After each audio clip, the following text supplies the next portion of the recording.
Okay, let's talk about one of the most underrated muscle tractors from the 60s, one that never got any love, not even really from its manufacturer, the Oliver 2150.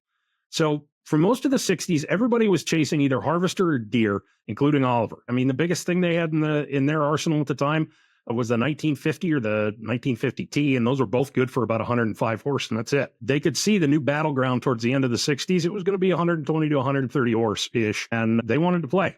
Fortunately, they had a plan for this. So they set to building a big, beefy chassis, and when they needed a power plant for it, well, they found that in Canton, Ohio. See, Hercules was located there, and they developed a pretty stout 478-inch multi-fuel engine for the military, and they built enough of them that worked out most of the bugs. And after a little bit of engineered to engineered talk regarding the feasibility of a diesel-only option, it seemed like a pretty logical way to go. So White bought the company.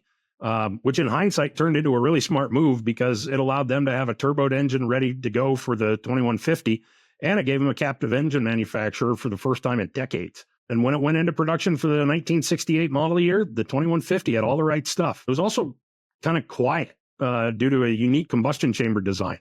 Oliver's marketing team ran with the idea almost immediately and started calling it the Whispering Giant. Oddly enough, though, the 2150 wasn't in production for a very long time. But while it was, it sat basically at the top of the class. The big flagship tractor turned 131.48 horse on the Nebraska Labs dyno. So if these things were such rip-snorting monsters, why weren't they in production any longer? Well, there's a reason, but in my opinion, it's not a good one. The Oliver 2150 and its naturally aspirated little brother, the 2050, were discontinued basically due to company politics after White merged Oliver and Moline. White's engineering kind of gained control, and they prioritized their own power plants for future models like the 2155 and the G1355. And that meant that the 2050 and 2150 got the axe. So the tractors were only built from April of 68 until June of 69. And in all told, only 1,018 tractors were actually produced. You know, I try not to take sides on stuff like this, but the 2150 and the 2050, I don't feel like they got a fair shot. I think they had what it took to compete with the 1456 and the 1520 and all that, or the 5020, sorry. But in the long run, you know, White had their own strategic plan.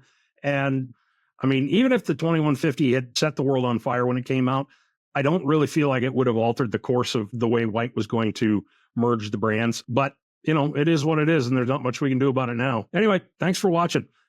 We actually have a 2150 on a sale that wraps up on St. Patrick's Day in a nice collection of Olivers and a few cockshuts thrown in. Nice stuff. They're definitely worth taking a look at. Anyway, catch you next time.